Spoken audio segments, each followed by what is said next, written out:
আসসালামু আলাইকুম, কেমন আছেন সবাই? আশা করি অনেক ভালো আছেন। আজকে একটি ভিডিও নিয়ে আসলাম। আসলে ভিডিওটা করার ইচ্ছা ছিল না, তারপরেও করেছি, মনে হলো এটা স্মৃতির পাতায় রেখে দেই। তো এখন যে লোকেশনটা দেখছেন এটা হচ্ছে মুগদা হসপিটাল। এখানে আমি যাচ্ছি, রাস্তার মধ্যে প্রচণ্ড পরিমাণে পানি ছিল, তারপরেও আমাকে যেতে হবে কারণ খুব বেশি দরকার। আমার যে বাসায় যে খালা কাজ করতো 2020 থেকে 2020 সাল থেকে এই 24 সাল পর্যন্ত, এই পর্যন্ত খালা আমার বাসায় ছিল।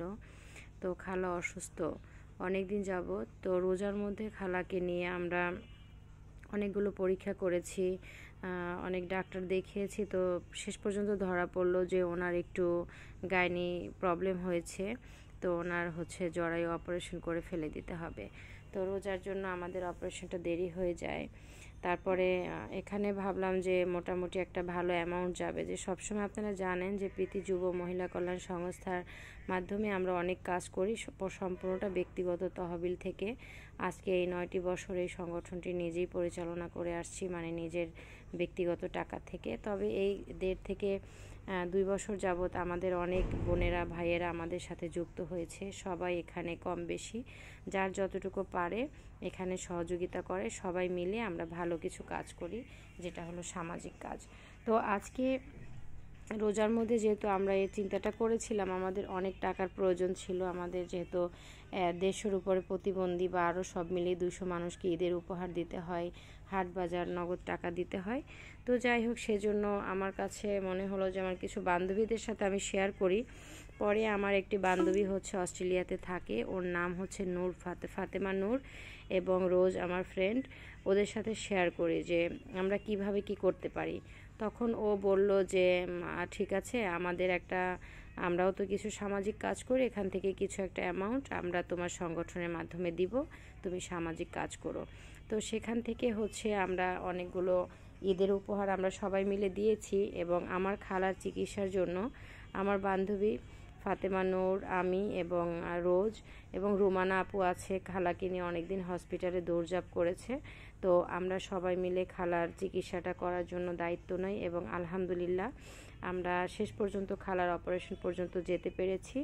আগামীকাল 12 তারিখ 12 মে খালার সকাল 8টার সময় অপারেশন হবে। সবাই খালার জন্য দোয়া করবেন।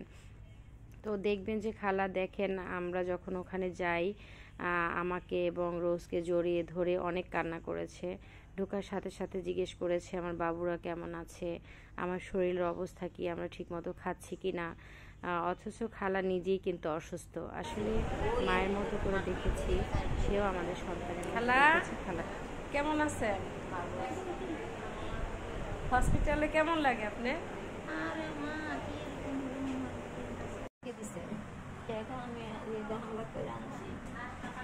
না, আমরা তো বলছি আপনাকে, আপনি খরচ আমরা দিব, অসুবিধা নেই। আপনার কি বিশ্বাস ছিল না খালা? আপনার কি বিশ্বাস ছিল না যে আমরা আসবো? হ্যাঁ,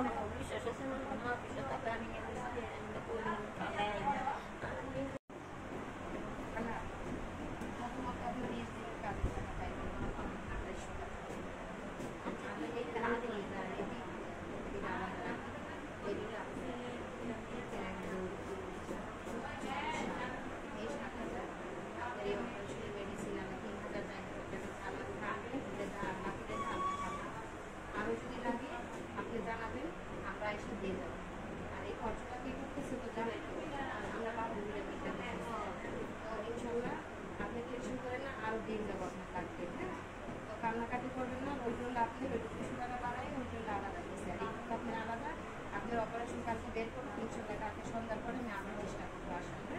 দোয়া করে দেন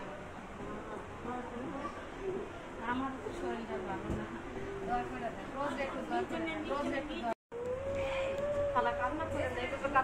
কান্না করলে খারাপ লাগে, কান্না করবেন না, ভয় পাওয়ার কিছু নাই। কাঁদবেন না। এই যে মানাই কইছে কি আমরা মানা, এই এক মা অস্ট্রেলিয়ায় আছে,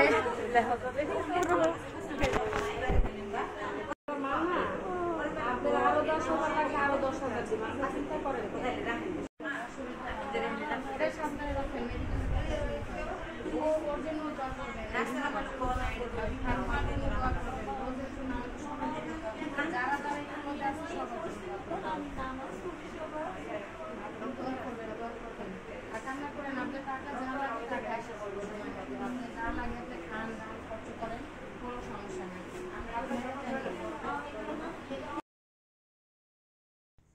খালার অবস্থা দেখে আমারও মন খুব খারাপ হচ্ছিল, কিন্তু আমি বুঝতে দেইনি, কারণ কেউ আমার সামনে যদি কেউ কান্না করে, আমার ক্যারেক্টারটা হচ্ছে আমি খুবই স্ট্রং একটা ভাব ধরে থাকি, কিন্তু আমার ভিতরটা জ্বলে যায়, আমি বুঝতে দিই না। আমি পরে একা কাঁদি বা টেনশন করি, তাকে বুঝতে দেই না, কারণ তার সামনে যদি আমিও কান্না করি সেই মানুষটা আরও বেশি দুর্বল হয়ে যায়। এটা আমার